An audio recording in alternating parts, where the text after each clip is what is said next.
नमस्कार, बहुत स्वागत है आपका। आप देख रहे हैं सबसे बड़ा अखाड़ा। मैं हूं आपके साथ शिल्पा तोमर। बंगाल के बैतूल में यूपी के सीएम योगी आदित्यनाथ की एंट्री हो ही गई। अमूमन हर चुनाव में योगी की रैली की बम्पर डिमांड रहती है और तकरीबन हर चुनाव में योगी ने पार्टी को कभी निराश भी नहीं किया।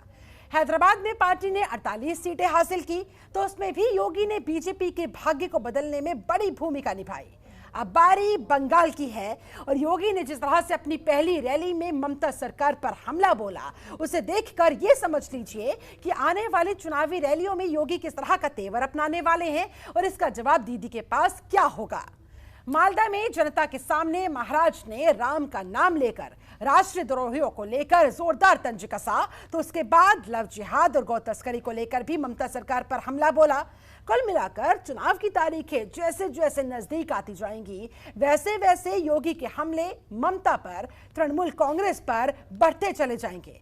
ऐसे में अब देखना यह होगा कि दीदी के गढ़ में सीएम योगी कितना परिवर्तन ला पाते हैं। आज करेंगे इसी मुद्दे पर बड़ी बहस। ऐसे में आज योगी आदित्यनाथ के सख्त तेवर देखने के बाद बहुत सारे सवाल खड़े हो रहे हैं। मसलन बंगाल चुनाव में कितना अहम होगा ये योगी फैक्टर। जी हां, क्या बंगाल में बीजेपी का भाग्य बदल पाएगा? जिस तरह से भाग्य बदलने का दावा हैदराबाद नगर निगम चुनाव में योगी आदित्यनाथ की तरफ से चुनावी रैली के दौरान किया गया था और वहां पर भाग्य बदला भी काफी हद तक। 48 सीटें बीजेपी को वहां हासिल हुई थी। क्या वही कुछ अब पश्चिम बंगाल में भी दोहराने की कोशिश हो रही है? योगी के एंट्री के बाद से कितना बदलेगा अब यहाँ का बंगाल का सियासी मिजाज, ये भी अहम सवाल है। क्या अब की बार बंगाल में होगा सत्ता परिवर्तन? इस पर तो सभी की निगाहें टिकी ही हुई है। सत्ता परिवर्तन का दावा तो हर एक दल ठोक रहा है, लेकिन कौन आखिरकार इसमें कामयाब हो पाएगा ये जनता ही तय करेगी। लव जिहाद, जय श्री राम, कितना आएगा काम? आज करेंगे इन्हीं तमाम मुद्दों पर, इन्हीं तमाम सवालों पर चर्चा। हमारे साथ एक पूरा खास पैनल इस समय जुड़ा हुआ है। पैनल का मैं तारुफ आपसे करवा देती हूँ। हमारे साथ बीजेपी नेता कमर अली जी जुड़े हुए हैं, बहुत बहुत स्वागत है सर आपका। कांग्रेस प्रवक्ता अजय उपाध्याय जी हमारे साथ मौजूद है, आपका भी बहुत स्वागत है। टीएमसी प्रवक्ता मंजीत सिंह हमारे साथ जुड़े हुए हैं, आपका भी बहुत स्वागत। सपा प्रवक्ता कपिल श्रीवास्तव हमारे साथ जुड़े हुए हैं, आपका भी बहुत स्वागत। और वरिष्ठ पत्रकार डॉक्टर सुनील कौशिक हमारे साथ स्टूडियो में मौजूद है, आपका भी बहुत बहुत स्वागत करती हूँ। चर्चा की शुरुआत कमर अली जी आप ही के साथ। बैटल ऑफ बंगाल में योगी आदित्यनाथ की एंट्री, योगी फैक्टर की एंट्री क्या रंग लाने वाली है? पहले बिहार, फिर हैदराबाद, अब पश्चिम बंगाल में योगी आदित्यनाथ से किस करिश्मे की आपको उम्मीद? देखिए शिल्पा जी, माननीय प्रधानमंत्री जी की ईमानदार छवि, भाई नरेंद्र मोदी जी की, योगी आदित्यनाथ जी की, क्योंकि आप एक योगी हैं और आप जानती हैं कि समाज सेवा से हमेशा जुड़े रहे, वो उनको प्रदेश मिला और जीरो टॉलरेंस पे वो काम कर रहे हैं। ये बहुत बड़ी बात है, ईमानदार छवि होना माननीय प्रधानमंत्री जी की, माननीय मुख्यमंत्री जी की। और जिस तरह से काम कर रहे हैं, ये पूरे देश में संदेश जाता है कि सूबे के जो मुख्यमंत्री हैं उत्तर प्रदेश के, वो किसी को माफ करने वाले मुख्यमंत्री नहीं हैं। और जो काबिल तारीफ काम है, जीरो टॉलरेंस पे काम हो रहा है, किसानों पे काम हो रहा है। हम जो वादा करते हैं उत्तर प्रदेश में अपने संकल्प पत्र में, उसको हम निभाते हैं। जैसे कि 1 लाख रुपए किसान भाइयों कर्जा माफ कर देना, उसके बाद नौकरी रोजगार देना, हमने हर चीज में जो है बढ़ चढ़ के हिस्सा लिया और आवाम का हमने काम किया। तो इसी का फायदा अन्य प्रदेशों में जब माननीय मुख्यमंत्री जी जाते हैं तो अन्य प्रदेशों में उसका हमें फायदा मिलता है। देखिए आजकल electronic media, print media, social media, तमाम तरह की मीडिया है, सब जग जाहिर है, सब लोग जानते हैं कि जो काम होता है आप लोग भी वही दिखाते हैं, जो काम नहीं होता नहीं दिखाते हैं। क्योंकि आप जो मीडिया होता है एक तरह से विपक्ष का काम करता है, बाखूबी आप कमियां होती है उसको गिनाते भी हैं। जब तारीफ होती तो आप तारीफ भी करते हैं। तो उसका फायदा पार्टी को बराबर मिल रहा है योगी आदित्यनाथ जी से। और हमारा मकसद ये रहता है कि जो कानून व्यवस्था है बेहतर हो सके और लोग अच्छा माहौल दे सके। आपने देखा होगा ममता जी ने जो परिवारवादी जो भ्रष्टाचार है उसके खिलाफ हम लोग हैं। आपने देखा कि एक तरफ नमाज है और एक तरफ दुर्गा पूजा है।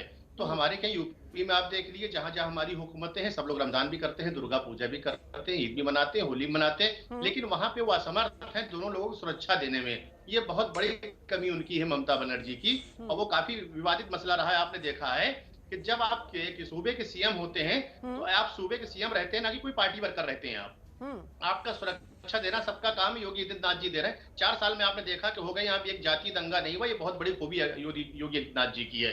वही वहां पे उनकी छवि को काम, मैं एक बार फिर कहूंगा, वही छवि वहां पे काम आ रही। ममता जी फेल हो चुकी हैं, उन्होंने अपने परिवार का सिर्फ फायदा पहुंचाया है, सिर्फ परिवार का फायदा पहुंचाया। जिस भारतीय जनता पार्टी का मुसलमानों को वोट बैंक डरा के लेती है, वो कि भाजपा आ रही है, भाजपा आ रही है, उसी मुसलमानों की उन्होंने स्थिति क्या करी है कि वहां पे दलितों से बदतर है शिल्पा जी, जो दलित है उससे बदतर स्थिति है पश्चिम बंगाल में। तो वो मुसलमान समझ चुका है, अल्पसंख्यक समझ चुका है चलिए कि ठीक है। ममता बनर्जी मंजीत ने जी भी 10 हमारे साल साथ तक जुड़े हमारा हुए हैं, शोषण टीएमसी किया है, प्रवक्ता वो भारतीय जनता मंजीत पार्टी जी। के बीजेपी साथ का सारे कहना लोग है ममता बनर्जी ने तो सिर्फ और सिर्फ अपने परिवार की चिंता वहां पर की है, जनता की चिंता तो की ही नहीं गई। और आपको क्या लगता है योगी आदित्यनाथ की वहां की सियासत में चुनावी रैलियों में प्रचार प्रसार के जरिए एंट्री के बाद वहां की जो सियासी फिजा है वो किस हद तक बदल पाएगी, कितना असर उसका हो पाएगा? देखिए, भाजपा वाले मित्र मेरे बोल रहे हैं कि ममता जी वहां पे परिवारवाद कर रही है।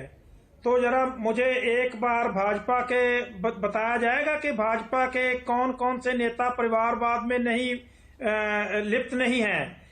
और ममता जी का सिर्फ एक भतीजा, वो भी पब्लिक ने जीत करके उसको एमपी बनाया है, तो वो उसमें लोकसभा में है। और लेकिन यहाँ पे भारतीय जनता पार्टी के जरा कोई बड़े कद का नेता बता दें जिसका कोई रिलेटिव, कोई रिश्तेदार, कोई भाई, भतीजा, बेटा उसमें ना आया हो, राजनीति में जिसको लाभांतरित ना किया गया हो। कोई एक ऐसा व्यक्ति बता दीजिए, ठीक है। और दूसरी रही बात आप कर रहे हैं योगी जी की, कि योगी जी की छवि देख चुके हैं कि योगी जी की छवि ये है कि योगी राज में 4-4 वर्ष की कन्याओं, बच्चियों के साथ बलात्कार हो रहे हैं और भारतीय जनता पार्टी के लोग हैं वो जो उसमें लिप्त पाए जाते हैं और उन पे कोई कार्रवाई नहीं होती। शव को जलाने का जबरदस्ती जलाने का को प्रयास किया जाता है और जला भी दिया जाता है, लेकिन उसके बाद में विपक्ष के शोर मचाने से वो थोड़ा सा उसमें कहीं अदालत का उसमें इंटरफेरेंस होता है। तो ये जो योगी जी की छवि है, ये कोई बहुत योगी जी के आने के बाद ऐसा कुछ फर्क नहीं पड़ने वाला, कोई असर वहां धरातल में लोगों की जनता के दिलों में नहीं पड़ने वाला। जी नहीं, कोई फर्क नहीं पड़ने वाला। उल्टा भारतीय जनता पार्टी को नुकसान होने वाला है इससे, योगी की आमद से भारतीय जनता पार्टी को नुकसान ही होगा, क्योंकि महिलाओं को सुरक्षित नहीं कर पाए अपने राज्य में। कितनी उन्नाव की, कितनी दूसरी तीसरी घटनाएं जितनी है, सब नाम लेने लगो तो बहुत बड़ी लिस्ट है। ठीक है। कांग्रेस के पास जाना चाहूंगी। अजय जी, ईमानदारी से जरा जवाब दीजिएगा, इस बैटल ऑफ बंगाल में कांग्रेस कहां स्टैंड करती है? या यूं कहा जाए कि कांग्रेस के अंदर जो राज चल रही है वो तो उसी से बाहर नहीं निकल पा रही है। आज भी जगह जगह प्रदर्शन किए गए गुलाम नबी आजाद के खिलाफ। आखिरकार ये चल क्या रहा है कांग्रेस के अंदर और ये कब खत्म होगा? शिल्पा जी, चिंता आपको करने की जरूरत नहीं है। कांग्रेस पार्टी का आंतरिक मामला है और वो सब सलट जाएगा। जहां तक बात है, आपने बंगाल की बात की है, बंगाल में कांग्रेस और लेफ्ट का एक ग्रांड अलायंस बना है, सबको पता है। और आधार पर यदि बात करें तो जो हमने पुराने समय में काम किया है या केंद्रीय स्तर पर काम किया है, उसका कहीं ना कहीं इम्पैक्ट बंगाल की जनता समझ रही है। और इन दोनों ने, टीएमसी की बात करें या भाजपा की बात करें, जो जुगलबंदी है दोनों की, एक दूसरे पर घात प्रतिघात दिखावे का कर रहे हैं और टीवी में जो है प्रायोजित डिबेट आजकल चल रहा है, बंगाल की जनता बहुत समझदार है। वो समझ रही है ममता जी ने जिस तरह रक्त रंजित राजनीति करके वहां लोगों को हिंसा का रास्ता दिखाया और सिर्फ विकास के मामले को छोड़ करके बाकी सभी काम किए हैं, उससे लोग त्रस्त हैं। लेकिन जो भाजपा के लोग हैं, केंद्र में उनकी सरकार है, कितने लोगों को नौकरियां मिली, महंगाई का क्या हाल है, पेट्रोल और डीजल का क्या हाल है, काला धन कितना आया, पूरा देश देख रहा है। यही भाजपा के लोग जाकर के जब वहां पे झूठे वादे पुनः करते हैं, जुमले पढ़ते हैं, तो लोग हंसता है, मजाक उड़ाता है इनका कि ये मजाक जब देश में आप नहीं कर पा रहे हो तो यहां क्या रोजगार दे पाओगे। तो ये कहानी बंद करे। जहां तक योगी आदित्यनाथ जी की बात है, योगी आदित्यनाथ जी तो आंध्रा के बाद तेलंगाना में भी गए थे, वहां भी चुनाव हुआ था, छत्तीसगढ़ में भी बहुत प्रचार किया था, मध्य प्रदेश में भी किया था, राजस्थान में भी किया था, पंजाब में भी किया था। शिल्पा जी, क्या रिजल्ट है? एक बात जरूर अच्छी लगी, आज डिबेट का कुछ डायरेक्शन आपने चेंज किया। लगता है कि अमित शाह जी अब हार मान चुके और मोदी जी हार मान चुके। पिछले 2 महीने से तो बंगाल में अमित शाह की लगती थी कि वही वहां के मुख्यमंत्री गृह मंत्रालय के अलावे सब लेट करेंगे, लेकिन आज योगी जी जा रहे हैं। लगता है उत्तर प्रदेश में जो हालात हैं वो ठीक नहीं है, सुरक्षा के मामले में, रोजगार के मामले में, हिंसा और हत्या के मामले में, और लगता है इस कारण इनको कहीं ऐसा लग रहा होगा कि बंगाल ही शिफ्ट हो जाए। लेकिन अजय जी आप मुझे, चलिए ठीक है, मैंने आपकी बात सुनी है, अब आप मेरा भी एक और सवाल सुनिए। यह बताए, बीजेपी पूरी तरह से एक्टिव मोड में वहां बंगाल की धरती पर नजर आ रही है, टीएमसी तो ऑलरेडी वहां सत्ता में चल ही रही है, कांग्रेस का कोई बड़ा नेता अब तक वहां पर चुनावी रैली में प्रचार प्रसार करने के लिए उपस्थित क्यों नहीं दिखाई दिया? आप लोग क्यों अपने आप को वहां पर जनता के बीच नोटिस नहीं करवा पाए हैं? क्या आप नहीं मानेंगे कि अभी भी फिलहाल आप बीजेपी से पीछे ही चल रहे हैं, कम से कम चुनाव प्रचार के इस मामले को लेकर? सल्पा जी, पहली बात है कि बंगाल का राज्य स्तरीय चुनाव है, राष्ट्रीय चुनाव नहीं है। जो टीवी चैनल के माध्यम से, डिबेट के माध्यम से भाजपा की बढ़त हर बार दिखती है और सर्वे दिखाता है, टीवी पे चुनाव नहीं होता है। वहां का वोटर बहुत जागरूक है। हमारे जो स्थानीय कार्यकर्ता हैं, प्रदेश अध्यक्ष हैं, विभिन्न राज्यों के जो हमारे नेता हैं, जो राज्य स्तरीय नेता है, वहां ग्राउंड में जाकर वर्कर के साथ कर रहे हैं। और 2 दिन पहले आपने देखा होगा महारैली, वैसी रैली तो आज तक ना भाजपा की हुई, ना अमित शाह जी पैसा दे करके और जेपी नड्डा जी पैसा दे देकर बुलाते हैं, फिर भी उतनी आदमी नहीं आ पाते।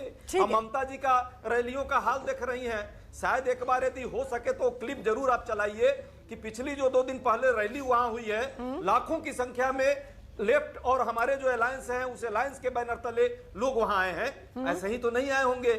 हमारे लोगों का वहां पे कोई ना कोई प्रयास होगा, जनता हमारे साथ होगी। और आप देखिएगा, चाहे 8 चरण, लेकिन आप कह रहे हैं कि राज्य स्तरीय चुनाव है, इसलिए कोई बड़ा चेहरा वहां पर नहीं पहुंचा है। लेकिन आपको ध्यान में रखना चाहिए, जब हैदराबाद का नगर निगम का चुनाव भी था ना, कितने बड़े बड़े बीजेपी के नेता वहां पर पहुंच गए थे चुनाव प्रचार प्रसार करने के लिए।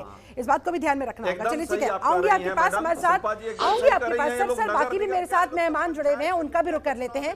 ठीक है सर, सारा समय तो एक शख्स को नहीं दिया जा सकता। आऊंगी सर आपके पास, चुनाव लड़ना है। चलिए ठीक है, जनता को भूल जाते हैं। चलिए ठीक है, लौटूंगी आपके पास। कपिल श्रीवास्तव भी हमारे साथ जुड़े हुए हैं। कपिल जी, योगी आदित्यनाथ बंगाल पहुंच गए, दावा ठोक रहे हैं यहां के लोगों की तकदीर बदलने का, वहां के लोगों के भाग्य को बदलने का, क्या कहिएगा?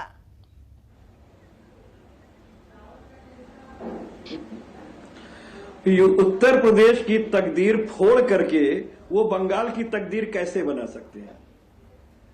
और दूसरी चीज मैं ये कहना चाहता हूं शिल्पा जी कि माननीय योगी आदित्यनाथ जी मुख्यमंत्री हैं, वहां मुख्यमंत्री की हैसियत से, भाजपा के एक राजनेता की हैसियत से गए हैं। उन्होंने शपथ जो है वह अजय सिंह बिष्ट के नाम पर ली है। योगी तो वो तब होते हैं जब गोरक्षनाथ मंदिर के पीठाधीश्वर के रूप में कार्य करते हैं। इस समय वो राजनीतिक व्यक्तित्व हैं जिन्होंने, ये बात अलग है कि गेरुआ चौले में जो काम रावण ने किया था सीता माता के साथ, वही वो उत्तर प्रदेश और देश के साथ कर रहे हैं। मैं तो एक बात कहना चाहता हूं, उन्होंने कहा है ना कि देश क्या कहा था उन्होंने, रामद्रोही। मैं तो ये पूछना चाहता हूं कि जिन पर 302, 307 के केस हैं, वो राम भक्त हो सकते हैं क्या? नहीं हो सकते ना। आज जो मुसलसल हत्याएं हो रही हैं उत्तर प्रदेश के अंदर, शाहजहांपुर में अभी 3 लड़कियां जो हैं मिसिंग हो गई, भगवान जाने उनका क्या होगा, योगी सरकार समझे। ये कौन सी सरकार चल रही है? राम जी के राज्य की सरकार चल रही है कि रामद्रोहियों की सरकार चल रही है? जिसने चुल्लू में गंगा जल उठा करके इस बात की शपथ खाई हो कि हम राम राज्य की स्थापना करेंगे, हम 0% जो है वो टॉलरेंस की नीति रखेंगे, ठीक है, वो कुलदीप सिंह सेंगर जैसे 376 के मुलजिम की FIR नहीं दर्ज करते, वो रामद्रोही है कि नहीं है? ठीक है। मैं एक बात पूछना चाहता हूं, उस पीड़ित बिटिया के पिता की पुलिस अभिरक्षा में यानी योगी पुलिस ने हत्या कर दी, वो योगी जी की पुलिस रामद्रोही है कि नहीं है? और योगी जी ने अब तक अपने पुलिस पर क्या कार्रवाई की, ये रामद्रोही होने का बात है कि नहीं है? चलिए ठीक है सर, तो राम राज्य की तो ये बात नहीं हो सकती है। ये सारे सवालों के जवाब कमर अली जी को देने होंगे। चलिए ठीक है, हमारे साथ डॉक्टर सुनील कौशिक भी बने हुए हैं, वरिष्ठ पत्रकार जुड़े हुए हैं, लौटूंगे सर आपके पास, उन्हें भी चर्चा में शामिल कर लेते हैं। डॉक्टर सुनील कौशिक, बंगाल, मुस्लिम बाहुल्य बंगाल, वहां पर हिंदुत्व छवि वाले योगी आदित्यनाथ क्या करिश्मा करने वाले हैं? कितनी उम्मीदें बीजेपी उनसे लगाए बैठी है और वो किस हद तक जायज है? देखो शिल्पा, ये देखना होगा कि जितने भी चुनाव होते हैं और इस देश में भारतीय जनता पार्टी की जिस राज्य में सरकार है, मतलब कहने का बीजेपी के जितने भी मुख्यमंत्री हैं, मुझे लगता है कि सबसे ज्यादा अधिक मांग योगी जी की वहां रहती है, चाहे हम पूर्वोत्तर राज्यों की बात करें, किसी की भी बात करें। और कुछ ऐसा पॉलिटिकल चर्चाएं भी आ रही थी कहीं न कहीं कि योगी जी को पश्चिम बंगाल बड़ा देरी से भेजा जाएगा। कहीं न कहीं कुछ लोग नाखुश थे बीजेपी के, और एक व्यवस्था भी थी कि जहां कार्यक्रम उत्तर प्रदेश में BL संतोष साहब का था, वहां JP नड्डा को 2 दिन रहना पड़ा। तो कौन सी ऐसी बातें थी, मंत्रिमंडल का विस्तार अभी तक नहीं हुआ, चर्चा 2 महीने से है, लेकिन फिर भी कोई दिक्कत नहीं है, लेट भेजा उनको पश्चिम बंगाल में। मुझे लगता है बहुत पहले भेजना चाहिए था। और ये हमें समझना पड़ेगा कि पश्चिम बंगाल में लगभग 110 सीटें ऐसी हैं जहां मुस्लिम निर्णायक की स्थिति में होते हैं, और जहां मालदा जिले में जहां उन्होंने रैली की है वहां 12 विधानसभाएं हैं, और 12 विधानसभाओं में लगभग 50 से 55% मुस्लिम हैं। तो जहां जहां योगी जी की जो विपक्ष दावा कर रहा है कि कहीं ऐसा ना हो योगी जी की एंट्री के बाद उल्टा लेने के देने पड़ जाए बीजेपी के लिए, ऐसा होता हुआ कुछ दिखाई देगा? नहीं, देखो ये तो वहां के वोटरों को कितना प्रभावित कर पाते हैं, आज ही की स्पीच करती है, और विपक्ष के राजनीतिक दलों के नेता किस तरीके से उनको घेरते हैं, जवाब देते हैं, वो वहां का बोर्ड निर्णायक करेंगे। लेकिन जहां तक है, मुझे जहां मुस्लिम बाहुल क्षेत्र होता है, जैसे आपकी एक रिपोर्ट में हैदराबाद की चर्चा हुई, हैदराबाद में बहुत गेन किया, उनकी रैलियां कहीं हुई और लगभग मुझे लगता है 48 सीटें वहां पाई हैं। तो कहीं पूर्वोत्तर राज्य में भी हम बात करेंगे, जहां जहां मुस्लिम बाहुल क्षेत्र होता है वहां योगी को भेजा जाता है। और ये कोई दो राय नहीं है कि आज की डेट में बीजेपी में यदि फायम ब्रांड नेता हैं हिंदुओं के, तो योगी जी के अलावा बीजेपी में आज की स्थिति में कोई दूसरा नेता नहीं है। तो ये इस बात का भी लाभ बीजेपी लेती है, किस तरीके से हम हिंदूवादी छवि को बरकरार रखें, चाहे उनके नेता कुछ भी कहते हों, लेकिन बिल्कुल हिंदूवादी नीति पे जो बीजेपी निकल के आई और चलना भी चाहती है, तो उनके पास चेहरा एक ऐसा है जहां हिंदू वोटों को प्रभावित करने का वो मायदा रखते हैं। कमर अली जी, जरा ये बताए, क्या अब वहां बंगाल का ये चुनाव आप लोगों के लिए नाक का सवाल बनता जा रहा है? ये जो बड़े बड़े दावे आप लोगों की तरफ से ठोक दिए गए हैं, ये जो मिशन 200+ की बात आप लोगों की तरफ से कही जा रही है, तमाम बड़े नेता वहां पर उतार दिए गए हैं। अब अगर जीत हासिल नहीं हुई तो बहुत किरकिरी हो जाएगी।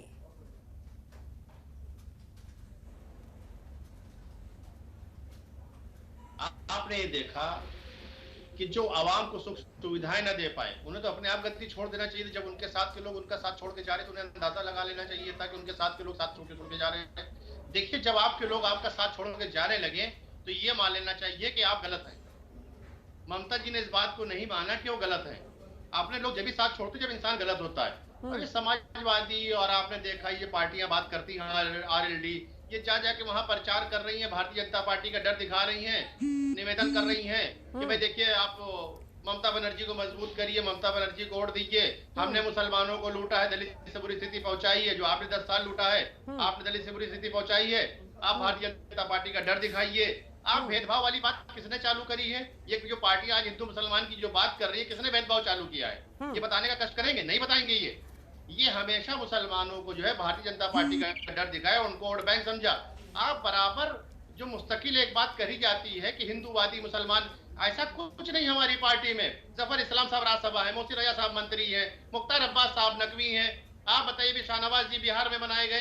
कैसी बात करते हैं, कहाँ डराने वाली बात करते हैं? अगर चुनाव जीत के नहीं आते तब भी हम विधान परिषद, हम राज्यसभा भेजते हैं। आप किस मुल्क में जी रहे हैं? देखिए, हिंदुस्तान है, सबके साथ सबके विकास की पार्टी बात करती है, हम बराबरी का दर्जा देते हैं, बराबरी की बात करते हैं। अगर मुसलमानों की वहाँ स्थिति बुरी है तो क्या हम बात नहीं करेंगे?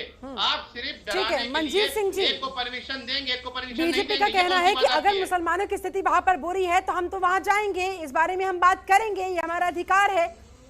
और धीरे धीरे एक एक करके आपकी पार्टी से आपका साथ छोड़कर जो लोग भारतीय जनता पार्टी की तरफ शामिल होते जा रहे हैं, ऐसे में ये कमजोरी किसकी दर्शाता है? देखिए शिल्पा जी, मुझे एक बार मेरे भाजपा वाले मित्र से पूछें कि कितने आदमी छोड़ करके गए हैं? 5 लोग। 5 लोगों के छोड़ के चले जाने से कोई पार्टी को डैमेज होता है? तो मेरे हिसाब से इनकी जो इनका गणित है वो गलत साबित हो रहा है। और मैं तो उसमें एक बात बताना चाहता हूं आपको कि बंगाल के लोग मुझसे जो बात कर रहे हैं, जो मेरी बंगाल वाले लोगों के साथ बात होती है, तो वहां पे मोदी जी का एक अवतार है। मोदी जी जैसे जैसे ही जहां पे जाकर के अवतार लेते हैं तो वहां के लोगों को नुकसान करते हैं। जैसे कि इन्होंने पहले करतारपुर का लांगा के टाइम पगड़ी पहनी, जैसे ही मोदी जी ने पगड़ी पहनी तो पंजाब के किसान को मार के गिरा दिया, वो बैठा रो रहा है। आज पंजाब के किसान 100 से ऊपर दिन से बैठे हुए सड़क पे रो रहे हैं, ठीक है। उससे पहले बिहार का टर्बन पहना तो ये गलवान घाटी में गए और वहां से बिहार के लोगों की लाशें वहां पहुंची बिहार में। छोड़िए बाकी राज्यों तो मोदी जी बंगाल में क्या होने वाला है? बंगाल में चलिए ठीक है, अगर आपका ये कहना है जहां जहां वो पहुंचते हैं वहां ऐसी चीजें हो जाती है, तो बंगाल में ऐसा ना होने पाए, इसको लेकर आप लोग कितने तैयार हैं? बिल्कुल, रविंद्रनाथ टैगोर जी का अवतार लेके आए हैं, तो अब इनका बंगाल के लोगों को मारने की संभावना है। बंगाल के लोगों को लूटने और मारने की संभावना पूरी है। अच्छा, इसीलिए इतना कत्लेआम वहां पर मचा हुआ है, इसलिए इस तरह से रंजिश वहां पर रंजिश नजर आ रही है। भारतीय जनता पार्टी मचा रही है कत्लेआम, भारतीय जनता पार्टी मचा रही है। भारतीय जनता पार्टी हमारे मंत्रियों पे बम फेंक रही है, बम बोल के बम फेंक रहे हैं ये लोग। कमर अली जी, ये बम के डर की राजनीति करते हैं कि क्या सिर्फ चुनावी जीत ही सब कुछ होती है? टीएमसी का आरोप है कि भय की राजनीति आप लोग वहां जाकर कर रहे हैं। सरदार जी जरा सुन लीजिए आप। जी हाँ, भारतीय जनता पार्टी कर रही है, हम नहीं कर रहे हैं। नहीं, अच्छा एक बात, इसका मतलब आपने मान लिया कानून व्यवस्था आपकी फेल हो गई। इसका मतलब आपने इस बात को मान लिया कि सीएम आपके फेल हैं, वहां का डीजी फेल है, वहां गृह सचिव फेल है, वहां की पुलिस फेल है। इस बात को मान लिया आपने। आपकी एजेंसियां क्या कर रही है जो बम फूट रहे हैं वहां पे जब आप सीआरपीएफ इंडियन आर्मी को तैनात कर रहे हैं, तो वहां पे जानबूझ के उसको सिस्टम को खत्म करने की कोशिश कर रहे हो ना आप लोग। कानून व्यवस्था आपकी फेल, आप लोग खत्म करने की कोशिश कर रहे हो सिस्टम को। मुख्यमंत्री ने मान लिया ना। देखिए, आप लोग सिस्टम को खत्म करने की कोशिश कर रहे हो। जब आपने मान लिया कि आपकी मुख्यमंत्री फेल हो गई है, मैं तो अभी कह रहा हूँ, जगह जंगल मैं तो अभी मान रहा हूँ। देखिए, मैं कार्यकर्ता मारे जा रहे हैं, रोज फांसी पर मैं कह रहा हूँ कि कानून व्यवस्था को भारतीय जनता पार्टी खत्म कर रही है। देना चाहिए भारतीय जनता पार्टी, तारीख में। भारतीय जनता पार्टी। डॉक्टर सुनील कौशिक की किस तरह का खेल दोनों पार्टियों के बीच वहां चल रहा है और जनता इस खेल को आखिरकार कैसे समझे? नरेंद्र मोदी को देना चाहिए। आप शिल्पा देखो, जहाँ बीजेपी के नरेंद्र भाई मोदी को इस्तीफा देना चाहिए। चलिए ठीक है मंजीत जी, ठीक है मंजीत जी, से ज्यादा किसान, ठीक है, दूसरों की भी सुन लीजिए। ठीक है मंजीत जी, ठीक है। देखो, जहां बीजेपी के नेता कह रहे हैं कि बहुत से ऐसे नेता हैं जो छोड़ के टीएमसी को गए, ये वही नेता हैं जहां 2014 के चुनाव में और 2019 के चुनाव में भारतीय जनता पार्टी ने पानी पी के उनको गालियां दी मंचों से।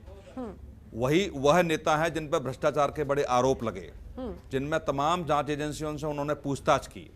आज वो बीजेपी की गोद में जाकर के बैठ गए हैं, तो मुझे लगता है कि वो बिल्कुल बड़ा साफ सुथरे हो गए हैं। दूसरी बात, कांग्रेस के नेता जो अजय उपाध्याय जी कह रहे थे कि ये प्रायोजित डिबेट हो रही हैं, प्रायोजित टीवी चैनलों पर चल रहा है। ये मुझे लगता है कि दूसरी बार आज ही की डेट में दूसरे चैनल पे हम लोग बैठे हुए हैं, पिछले चैनल पर भी उन्होंने यही कहा था। तो क्या ऐसा लगता है, क्या कांग्रेस ये मानती है कि सारा कुछ प्रायोजित होता है? क्या मीडिया भी प्रायोजित में संलिप्त हो गई है? क्या ये सारे चीजें आरोप, यदि आप वहां जाके मेहनत करेंगे नहीं, आपके बड़े नेता वहां रैलियां करेंगे नहीं, आपके बड़े नेता आपस में भिड़ेंगे। आनंद शर्मा कह रहे हैं कि पश्चिम बंगाल में जो गठबंधन हुआ, वो पार्टी को विश्वास में नहीं लिया गया, हम लोगों को विश्वास में नहीं लिया गया। अधीर रंजन चौधरी कह रहे हैं कि सारा निर्णय पार्टी का है। तो आपके नेता वहां लड़ रहे हैं। दूसरी, आप देखेंगे कि इंदिरा गांधी जी ने कभी अटल बिहारी वाजपेयी की भी तारीफ की, अटल बिहारी वाजपेयी ने कभी इंदिरा गांधी जी की भी तारीफ की। क्या गुलाम नबी आजाद जी ने या प्रधानमंत्री की तारीफ कर दी तो वहां पुतले जलेंगे क्या? तो ये सारी राजनीति कांग्रेस के नेताओं को समझनी पड़ेगी कि केवल अब आप मेहनत करेंगे नहीं। कौन सा, अभी प्रियंका गांधी कहीं कौन से चैनल पर नहीं दिखाया गया? क्या राहुल गांधी हाथरस आए, किस चैनल पर नहीं आए? प्रियंका गांधी सोनभद्र कहीं किस चैनल पर लाइव नहीं रहा उनका 1-1 घंटे का? क्या राहुल गांधी जब राष्ट्रीय अध्यक्ष बने, मुझे लगता है 2-2.5 घंटे लाइव चैनलों पर चला? तो क्या ये प्रायोजित हो सकता है? क्या आपको मेहनत करनी पड़ेगी, मीडिया को स्पेस देना पड़ेगा, ये मीडिया की मजबूरी है। लेकिन आप मेहनत ही नहीं करेंगे तो मीडिया कहां से आपको स्पेस देगी? दूसरी बात, भारतीय जनता पार्टी को देखेंगे आप, हमेशा चुनावी मूड में रहती है। आज इस राज्य में, कल उस राज्य में, तो ये सारे राजनीतिक दलों को सोचना पड़ेगा कि केवल मीडिया पे आरोप लगाएंगे गड्ढे खोदने का काम क्यों कर रहे हैं आपस में? अगर अधीर रंजन चौधरी कुछ और कह रहे हैं, आनंद शर्मा कुछ और कह रहे हैं, तो फिर कैसे आप लोग फिर जस्टिफाई कीजिएगा? और कैसे भैया हमारा आंतरिक मामला है ऐसे कह के कैसे आप पल्ला झाड़ सकते हैं? शिल्पा जी, कभी डॉक्टर साहब से भी पूछना चाहूंगा, और आज पूरी डिबेट पूरी मीडिया में, हम तो यहाँ बैठे हैं, बाकी चैनल का जरा डिबेट लेकर देख लेंगे, जिस मुद्दे पर आज डिबेट चल रहा है, कभी क्या इनके जो नेता हैं, जो सुब्रमण्यम स्वामी जी, जो बार बार जब आरोप लगाते हैं, और आरोप नहीं सच्चाई भी पेट्रोल डीजल को लेकर होती है, चलिए वो कांग्रेस पर भी बहुत आरोप लगाते हैं, लेकिन वो सांसद है भाजपा के, जब प्रधानमंत्री जी के फेल्यूर पर आरोप लगाते हैं, पेट्रोल डीजल को लेकर, काले धन को लेकर, देश में बढ़ती हुई महंगाई को लेकर के, बेरोजगारी को लेकर, तो कभी ऐसा सुब्रमण्यम स्वामी के मुद्दे पर कभी कोई डिबेट आज तक हुआ है या कोई प्रश्न किया है? नहीं करता है। उपाध्याय जी, इसी हफ्ते हमने महंगाई पे कम से कम 10 डिबेट की होंगी, जैसे लोग करते भी। आप भी उस महंगाई की डिबेट में बैठे होंगे। मैंने भी डिबेट की थी महंगाई के मुद्दे पर, सुब्रमण्यम स्वामी के बयान को भी हमने लिया था, और उसी बयान पर हमने बीजेपी प्रवक्ता को घेरा भी था, उनसे सवाल जवाब भी किए थे। और आज आप बैठे हैं तो आनंद शर्मा ने जो कहा उसको लेकर भी आपसे सवाल पूछ रहे हैं।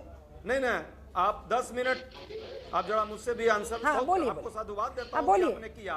आज से पहले भी बंगाल में बहुत सारे स्टार प्रचारक गए होंगे शिल्पा जी, और उस पर कभी डिबेट कितना हुआ होगा आई डोंट नो, मुझे नहीं पता, मैंने नहीं कभी देखा है। कांग्रेस की अभी प्रियंका जी भी हैं असम में, शायद वो डिबेट आज हो जाता तो लगता कि चलो एक वरिष्ठ नेता हमारी उत्तर प्रदेश की ही गई हैं, मुझे लगता है जरूर कल आप उस पर डिबेट कराएंगी कि प्रियंका गांधी पर भी कोई डिबेट होगा कल, कि वहां जाकर के प्रचार कर रही हैं। ये आपकी अपनी परिस्थितियां हैं। जहां तक बंगाल की बात है, डिबेट अपनी जगह पे है। बंगाल की जनता क्या चाहती है? क्या ये दोनों जो चोर चोर मौसेरे भाई वाला जो कहावत है, एक दूसरे पर सिर्फ आरोप प्रत्यारोप लगा देंगे तो बंगाल की जनता इतनी नासमझ है कि समझेगी नहीं, बहुत समझदार है, उसे पता है कि उसको क्या मिला है। 5 साल में जिस तरह से ममता बनर्जी जी ने लोगों को ठगने का काम किया, और केंद्र में माननीय मोदी जी के नेतृत्व में सिर्फ जुमला फेंकने का काम हुआ है, इससे बंगाल के लोग समझते हैं और समझदार लोग हैं। पूरे देश की राजनीति में उनकी अपनी अहमियत है। ये सब कहानी छोड़े, ग्राउंड में क्या सच्चाई है उस पर बात करें। ग्राउंड में इससे पहले कम्युनिस्ट पार्टी की सरकारें थी, कांग्रेस की भी सरकारें रही, हमारे ग्राउंड के नेता वहां एक एक पल जनता के साथ 5 सालों में रहे हैं। ये सिर्फ चुनाव के टाइम जाकर चुनावी राजनीति करते हैं। हम चुनाव के लिए सिर्फ राजनीति नहीं करते, सत्ता सियासत बात की बात है, पहले हमें ग्राउंड में जाकर के लोगों के दुख दर्द में साथ देना होता है, उनकी सही और गलत कामों के साथ हमें खड़ा होना होता है। सरकार जो विरोधी जन विरोधी नीतियां अपना रही है, चाहे देश में या बंगाल में, वहां हमारे कार्यकर्ता एक एक पल खड़े हैं, लाठियां खा रहे हैं, तो जनता समझती है कि कौन किसके साथ है। आज किसानों के मुद्दे की बात, कह देने भर से कुछ नहीं होता, जनता समझती है कौन किसके साथ है, लेकिन वो दिखाना भी पड़ता है, अपने आप को नोटिस भी करवाना पड़ता है, ये बात भी आपको स्वीकार करनी पड़ेगी। चलिए ठीक है, कपिल श्रीवास्तव, वहां पर जो हकीकत होती है ग्राउंड लेवल पर, दरअसल वो कोई दिखाना नहीं चाहता या फिर उस पर कोई बात नहीं करना चाहता। तमाम राजनीतिक दल सिर्फ अपने अपने लाइन ऑफ आर्गुमेंट को जो उन्हें तथ्य सूट करते हैं उन्हें लेकर बात कहते रहते हैं, उनका राग अलापते रहते हैं। ऐसे में अल्टीमेटली कौन पिसता है? जनता पिसती है।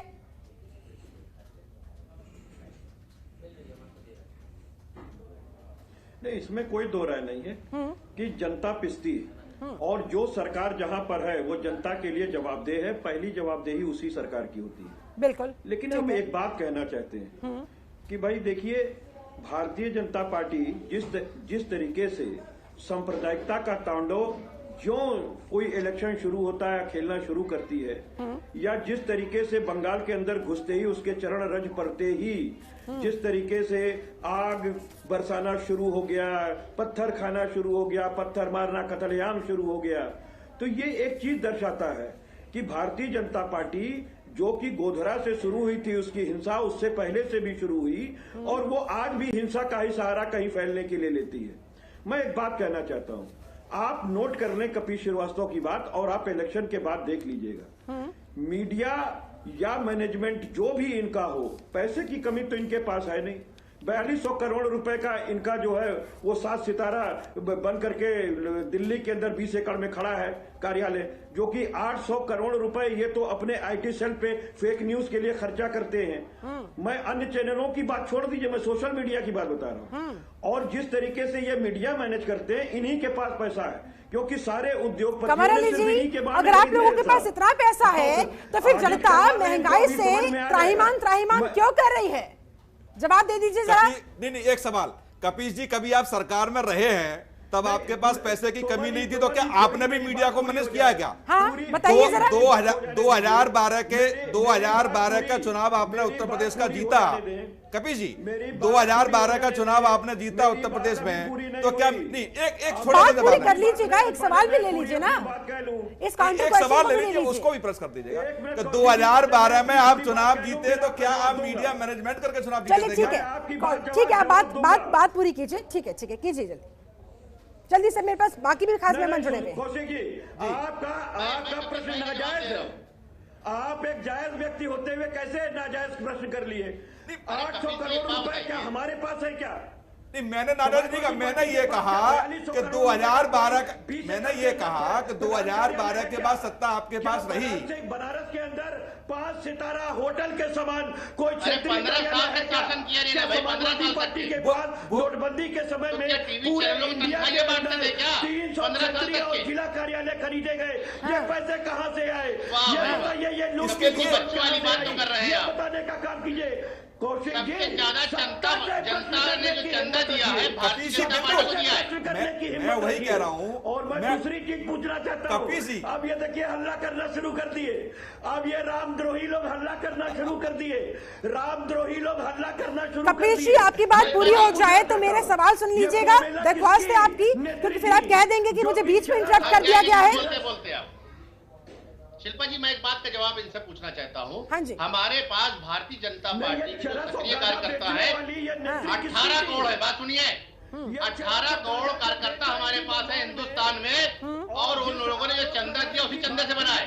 पूछिए इनके पास 18 करोड़ भारतीय जनता पार्टी के कार्यकर्ता हैं। अच्छा, फिर ये बता दीजिए ना कमर जी ये बता दीजिए, अगर आपके पास इतने करोड़ कार्यकर्ता है, इतना आप लोगों के पास चंदा है, इतना आप लोगों के पास पैसा है, तो फिर जनता के लिए पेट्रोल डीजल के दामों में कटौती क्यों नहीं करते हैं?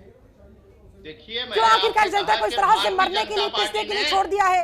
भारतीय जनता पार्टी ने 2013 में यही सिलेंडर रखा था, बैलगाड़ी चल के कहा था कि मार्केट के हवाले मत करो डीजल पेट्रोल गैस, कहा था। लीडर ने बात को नहीं माना, मार्केट के हवाले किया, कानून बना के गए हैं। अब आप ये बताइए उस कानून को क्या बदलेंगे हमारे साथ आके? इन्हें मार्केट के हवाले करके गए, कानून बना के गए, इनको क्या करना चाहिए था? जनता के साथ जनता के साथ जाना चाहिए। ठीक है, चलिए ठीक है, ये तो जनता खुद ही तय कर लेगी। बीजेपी अपने तथ्य रखेगी, विपक्ष अपने तथ्य रखेगा।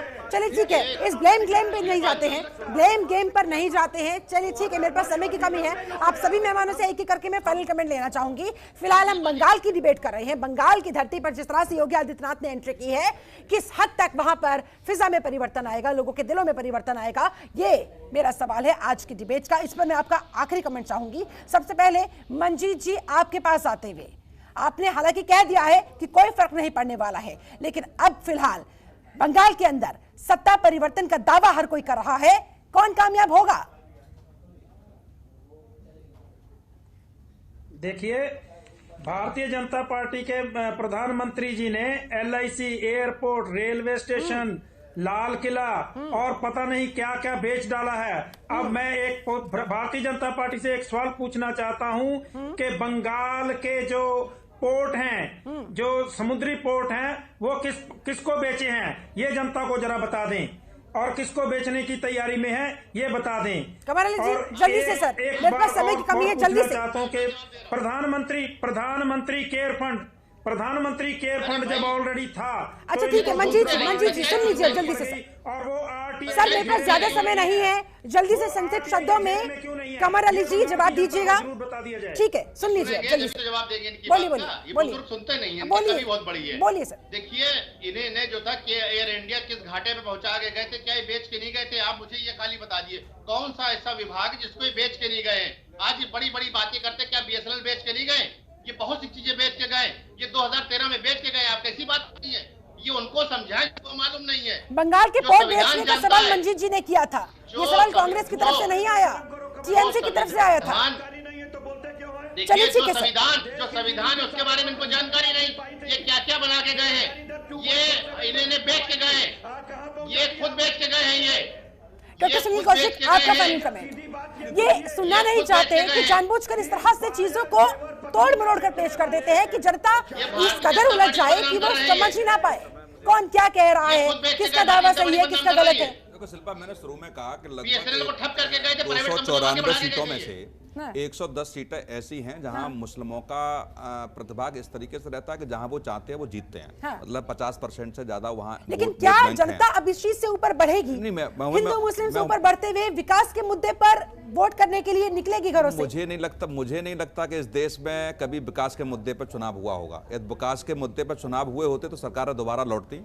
आप उत्तर प्रदेश का भी आप देख लो, 2007, 2012 और 2017 क्या समाजवादी पार्टी की सरकार रहते हुए इस प्रदेश में विकास नहीं हुआ?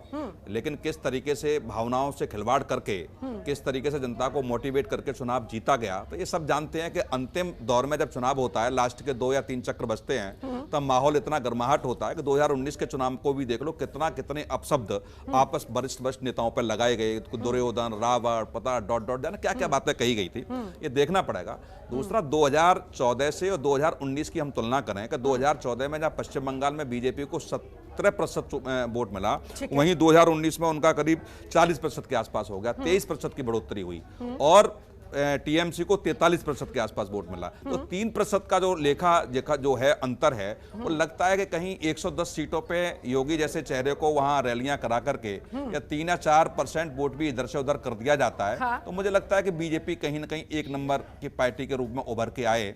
ये थोड़ा सा बीजेपी की अंदर से जो मंथन हो सकता है, अंदर से रणनीति हो सकती है। हाँ। लेकिन मेरा मानना यह है कि वहां बिल्कुल टीएमसी और कांग्रेस बीजेपी के बीच कांटे की टक्कर है और कांग्रेस और लेफ्ट का जो गठजोड़ बन के आया है और जो एआईएम वहां पे उतरा है। हाँ। एक इनका मुस्लिम जो नेता थे, उन्होंने भी एक नई पार्टी बनाई है। हाँ। वो कितना प्रतिशत वोट काट छाट में रहते हैं। अजय जी, आपके पास आते हुए जल्दी से आपका फाइनल कमेंट्स और साथ ही ये भी जवाब दीजिएगा कि ये जो आप गठबंधन के साथ आ रहे हैं बंगाल की धरती पर, इस गठबंधन को कितनी मजबूती आप प्रदान करेंगे? कांग्रेस के अंदरूनी स्तर पर जो कुछ चल रहा है उसे दरकिनार करते हुए जनता के बीच कैसा मैसेज पहुंचाएंगे? देखिए, जनता के बीच ऑलरेडी वहां पे हमारे कार्यकर्ता लेफ्ट के भी, कांग्रेस के भी वहां अपने एजेंडा के साथ और सकारात्मक एजेंडा के साथ हम जा रहे हैं। जो आगे हमारी क्या परिकल्पना पश्चिम बंगाल को खूबसूरत बंगाल बनाने की है, हम उस तरह से हिंसा की राजनीति जो दोनों पार्टियां कर रही है और एक दूसरे पर आरोप प्रत्यारोप करके सत्ता की लिप्सा इतनी ज्यादा है कि लोगों की जान की भी परवाह इन लोगों को नहीं है। बमबारी करने पर ये लोग तुले हुए हैं। वहां के आम लोग समझ रहे हैं कि ये लोग फ्यूचर में क्या करेंगे जब अभी सत्ता पाने के लिए इस तरह कर रहे हैं। हमारा एजेंडा स्वास्थ्य, शिक्षा और रोजगार का है, महंगाई को कम करने का है। हमारी सरकार वहां आएगी, वहां पे ईमानदारी से लोगों के जन कल्याण के लिए हम काम करेंगे। और लेफ्ट का भी यही एजेंडा है, कांग्रेस का ग्रांड अलायंस। चलिए, देखने वाली बात होगी कि जनता आपके इन दावों पर, आपके इन वादों पर कितना विश्वास कर पाती है। चलिए, ठीक है। कपिल श्रीवास्तव, आपका आखिरी कमेंट जल्दी से सर।